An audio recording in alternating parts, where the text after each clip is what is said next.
Welcome to the writing skills video in our IELTS Superstar series. I am your teacher Ali, and I will be introducing you to some skills and strategies to help you to get a superstar IELTS score.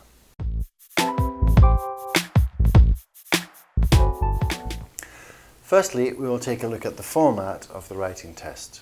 Secondly, I will introduce you to task 1 of the writing test and teach you some strategies to help you deal with the main types of question.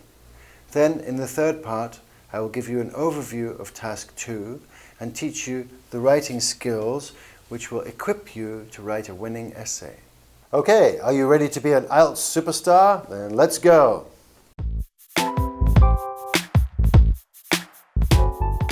The IELTS academic writing test takes 60 minutes. You will be required to complete 2 tasks. Task 1, you will be asked to describe some visual information in the form of a graph, a table, or a chart.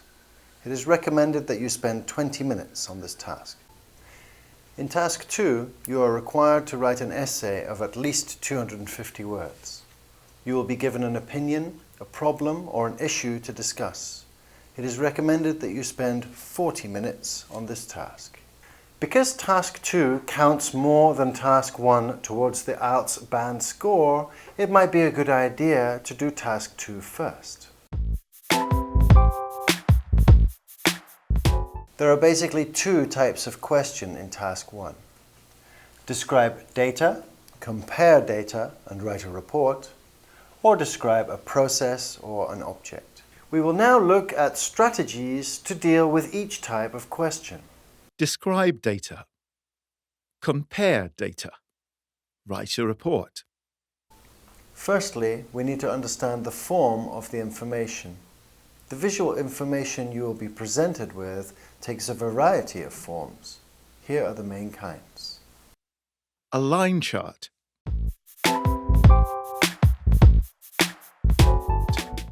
A bar chart.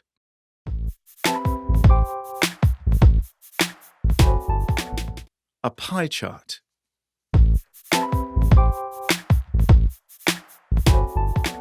A table.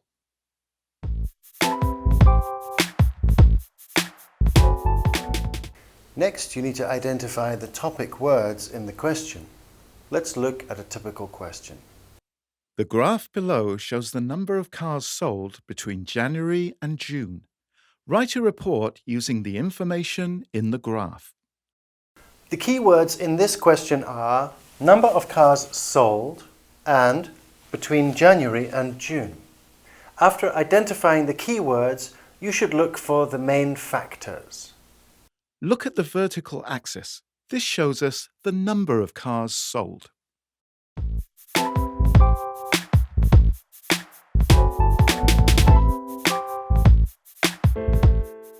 Then look at the horizontal axis. This shows us the months during which the cars were sold.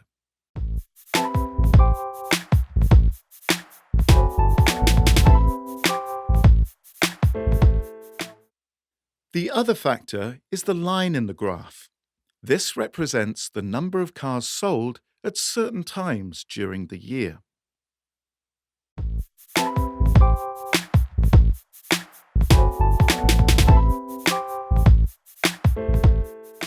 So this graph shows us the relationship between the number of cars sold and the months of the year. The next step is to compare data and identify trends. Take a look at this table.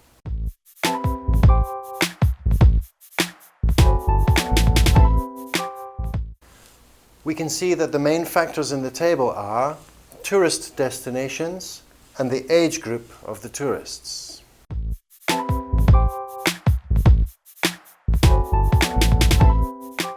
By comparing the number of tourists of different ages who visit each destination, we can see a trend emerges.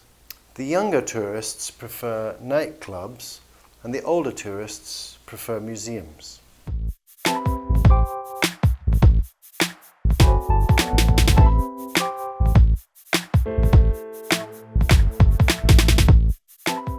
We now need to describe the trends that we have identified. To describe an upward trend, we can use words like go up, rise, increase. To describe a downward trend, we can use words like fall, decline, decrease. The number fell steadily.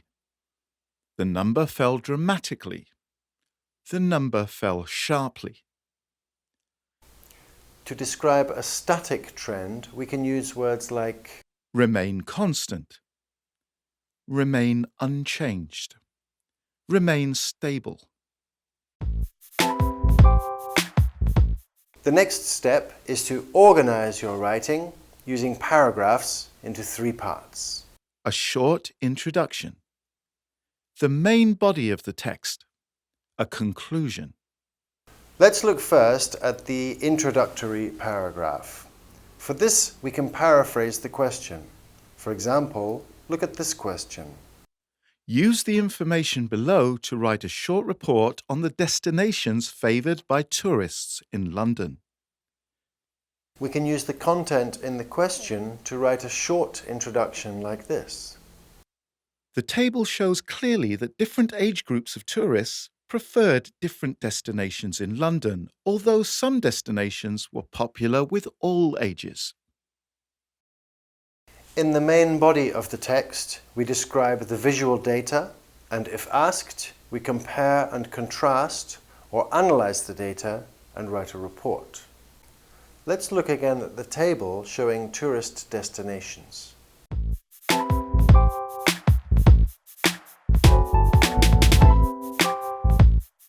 In the first paragraph, we can look at the relationship between nightclub visits and age groups.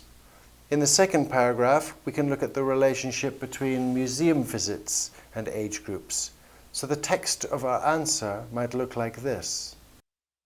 Nightclubs are more popular with younger groups of tourists. In the age group 21 to 30, we can see that 78% of tourists visited them. This percentage declines as the age groups become older. In the age group 41 to 50, only 30% of tourists visited nightclubs, and only 15% of tourists aged over 51 visited them. Museums are more popular with older groups of tourists. In the age group 21 to 30, only 8% of tourists visited museums. However, this percentage increases as the age groups become older. In the age group 41 to 50, we can see that 28% of tourists visited museums, and this increases to 45% for tourists aged over 51. Finally, our answer needs a summary. This is usually just 1 paragraph. Here is an example of how we can summarize our report on tourist statistics. We can see from the data that nightclubs are most popular with younger tourists and become less popular as the age groups become older. Conversely, museums are more popular with older tourists and are less popular with younger tourists. Let's now look at another popular type of question in writing task 1. Describe a process or an object. In IELTS writing task 1, you may be asked to describe a process. This kind of question is not as common as describing data and writing reports, but you should prepare for the possibility that you might be asked to describe a process. There are generally 2 different types of process question. Describe a natural process or describe a man-made process. Natural processes include things like the life cycle of a butterfly, how plants produce oxygen, or how cows produce milk. Man-made processes include things like how beer is made, how glass bottles are produced, or how the internet works. The easiest way to deal with this question is to approach it with a 3-part plan. Paraphrase the question. Write an overview of the process. Describe each stage of the process. Let's look at a real example right now and answer the question using our 3-part plan. Here's the question. The diagram below illustrates the process that is used to manufacture bricks for the building industry. Summarize the information.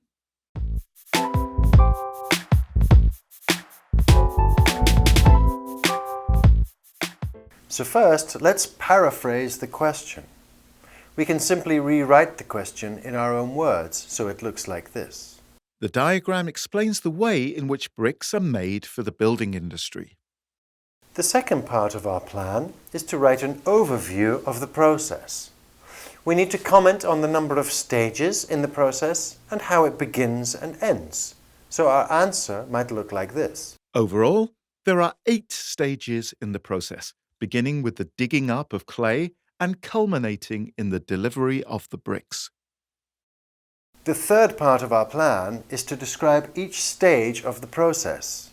We can do that using words which introduce each stage of the process. Words such as Firstly. Secondly. Next. Before that. After that. Subsequently. In turn. Finally. Using these words to introduce each stage of the process, our answer might look like this. To begin, the clay used to make the bricks is dug up from the ground by a large digger. This clay is then placed onto a metal grid which is used to break up the clay into smaller pieces. A roller assists in this process.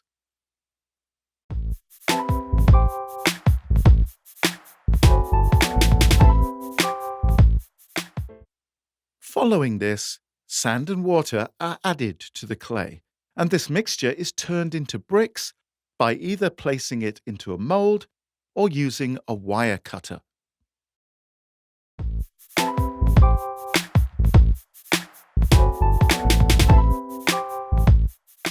Subsequently, these bricks are placed in an oven to dry for 24 to 48 hours, where they go through a heating and cooling process. They are heated in a kiln at a moderate and then a high temperature ranging from 200 C to 1300 C, followed by a cooling process in a chamber for 2 to 3 days.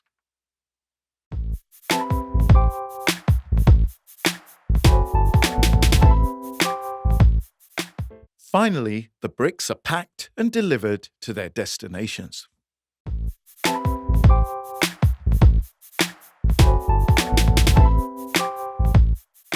You may have noticed that when we describe a process, the focus is on the activities, not on the person doing them, and so the passive voice is often used, not the active voice.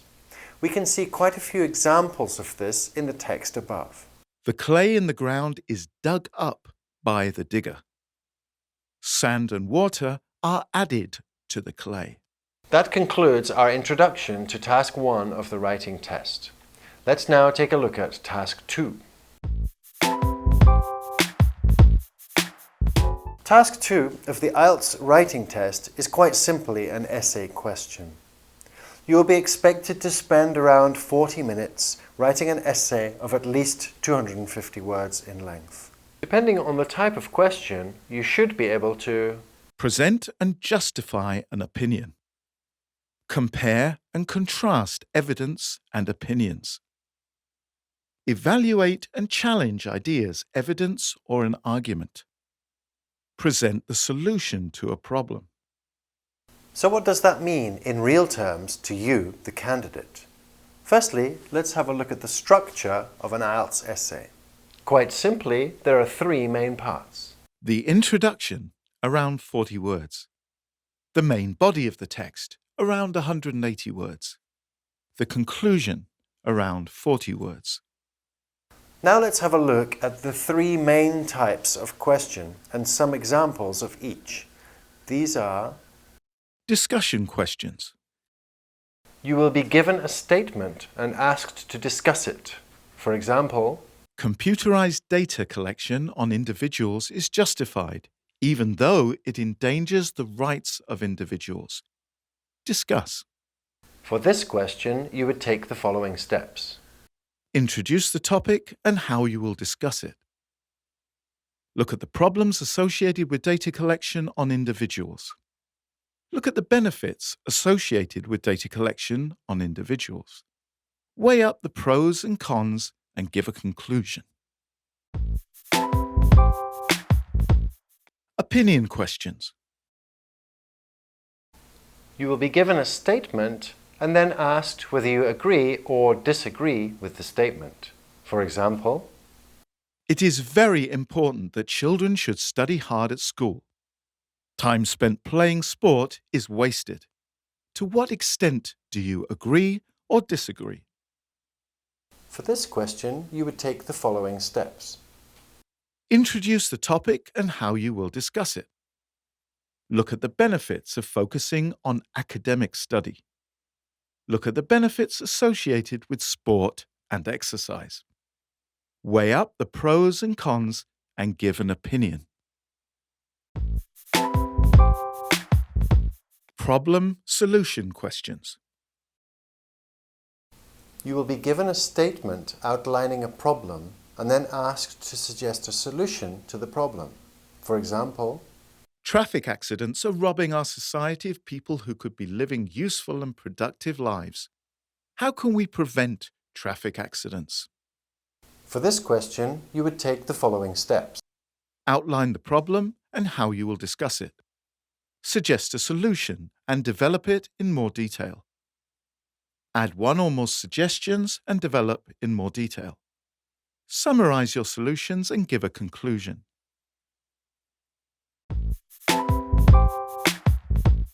Now let's look at a real IELTS essay question, and I will show you the best way to deal with it. Here is the question. In the last 20 years, there have been significant developments in the field of information technology. For example, the World Wide Web and communication by email. However, these developments in IT are likely to have more negative effects than positive in the future. To what extent do you agree with this view? For your introduction, you should state the topic of the essay. You can paraphrase the question to do this and say what you are going to write about like this. The last 2 decades have seen enormous changes in the way people's lives are affected by IT, with many advances in this field. However, while these technological advances have brought many benefits to the world, it can be argued that these developments in IT will result in more negative impacts than positive. For your body paragraph, each paragraph should contain one controlling idea and have sentences to support this. The essay is about the benefits and drawbacks of information technology, so these will need to be discussed in separate paragraphs. Here is the first body paragraph, which focuses on the benefits of information technology. To begin, email has made communication much simpler and faster, resulting in numerous benefits for commerce and business. Furthermore, the World Wide Web means that information on every conceivable subject is now available to us. For example, people can access news, medical advice, online education courses, and much more via the Internet. It is evident that these improvements make life far easier and more convenient for large numbers of people. In the second body paragraph, we will focus on the negative aspects of information technology like this. Nevertheless, the effects of this new technology have not all been beneficial. For example, the widespread use of email is destroying traditional forms of communication, such as letter writing and face-to-face conversation. This affects people's basic ability to socialize and interact with each other. In addition, the Internet is nearly impossible to regulate and control. This has led to many concerns regarding children accessing unsuitable websites and viruses. In our example, the conclusion the writer gives is that the negative aspects of information technology outweigh the positive aspects of information technology. In conclusion, developments in IT have brought many benefits, yet I believe developments relating to new technology are likely to produce many negative effects in the future that must be addressed if we are to avoid damaging impacts on individuals and society. We have now reached the end of this video. We do hope you have enjoyed watching and have found the information useful. Remember, prepare well, study hard, and relax in the test. And you too can be an IELTS superstar.